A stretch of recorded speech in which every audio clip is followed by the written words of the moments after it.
Thème peu présent dans la campagne présidentielle, la santé peut-elle influencer le choix des électeurs? Michel Moreau, secrétaire CFDT Santé Sociaux de Côte d'Or, nous répond.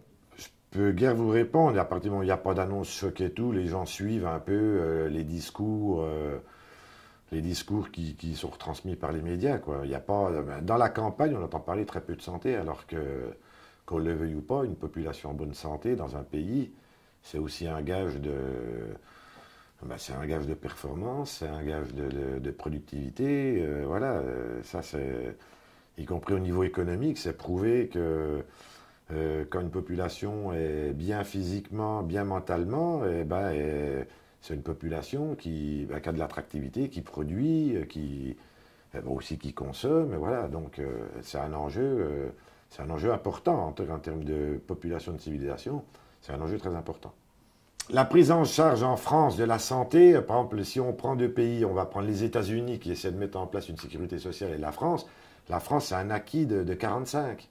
C'est-à-dire, on paye suivant ses moyens et on est soigné suivant ses besoins. Voilà. On est arrivé dans notre pays, c'est vrai qu'on a une très bonne protection sociale, même, alors là je le dis de manière forte, même si il y a de très fortes inégalités, on va dire, alors surtout en termes de territoire et en termes, on va dire, un peu de... Alors j'en viens sur les implantations médicales, c'est-à-dire que il y a une tendance des 15 dernières années dans notre pays où la liberté médicale d'installation pénalise les cantons ruraux, les petites villes qui sont dites moins attractives pour le corps médical. Et ça, c'est un vrai problème de société. C'est un problème auquel il faut que les politiques prennent ça en compte et prennent ça en main politiquement de manière très rapide. Et aussi, on a le problème des dépassements honoraires qui font qu'une partie de la population, parmi les plus fragiles financièrement et tout, renonce aux soins. Les programmes santé des candidats représentent-ils la réalité quotidienne ou bien y a-t-il des divergences? Voilà, alors la complémentaire santé en lien avec la mutualité. Alors, alors en termes de dialogue et non pas en termes comme les taxes qui ont été émises, hein, on va dire, contre leur gré, hein. Il faut qu'il y ait une coopération, il faut que la mutualité avec les organes de sécurité sociale ait une place, peut-être certainement plus importante et tout. Et il faut que les politiques disent, voilà, une population, la santé, elle a un coût, hein, elle a un coût, comment on arrive à régler le coût?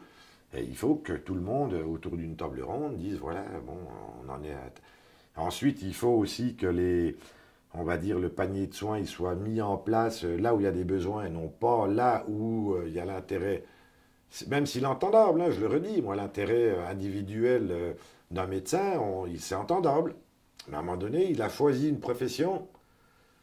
On n'est pas dans les pays anglo-saxons. Dans les pays anglo-saxons, les médecins, ils se payent leur formation. Alors après, ils vont où ils veulent. En France, c'est nous qui payons. C'est la fiscalité qui paye les études des médecins et tout.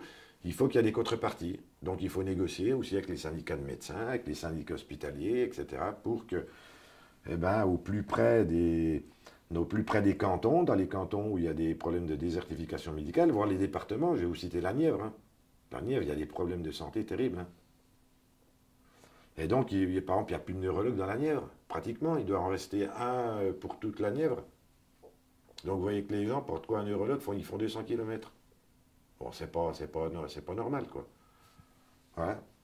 Et ça, actuellement, dans les programmes des politiques, on entend quand même peu parler. Bon, on en entend un peu parler, je l'ai entendu dans quelques programmes, voilà, sur, je vous dis, des pansements d'honoraires, services publics de santé, etc. Alors après, dans les programmes un peu plus, je ne citerai pas de candidats, mais en disant qu'il faut maintenir l'hôpital public, ce qui veut, c'est bien, c'est gentil, mais ça veut en même temps tout dire puis rien dire. Il faut maintenir un service de santé publique. Mais il n'y a pas que l'hôpital public. Le centre anticancéreux, par exemple, qui a des missions de service public, ce n'est pas un hôpital public, c'est un hôpital associatif, par exemple. Au Creusot, c'est un hôpital associatif. Les centres de rééducation fonctionnelle d'Ivio, c'est associatif. Voilà. Et par exemple, dans certains endroits, même si c'est du privé commercial, vous avez la clinique de la main, qui est, un service à haute compétence et tout, c'est du privé commercial. Voilà, bon, Y a pas, mais par contre, quel est le rendu pour la population? Quelle est leur performance? Qu'est-ce qu'ils offrent comme service et tout? Est-ce que c'est normal qu'on les finance ou pas? Une réaction? Un témoignage?